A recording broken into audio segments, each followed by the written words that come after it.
కథలెన్నో చెప్పారు, కవితల్ని రాశారు, కాలాలు దాటారు, యుద్ధాలు చేశారు. ప్రేమలో తప్పు లేదు, ప్రేమలో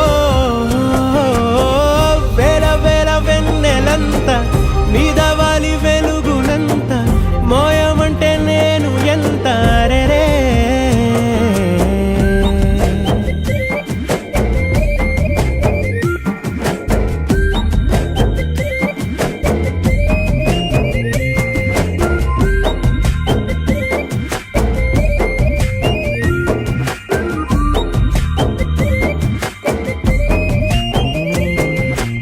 ఆకాశం తాకాలి అని ఉందా, నాతో రా చూపిస్తా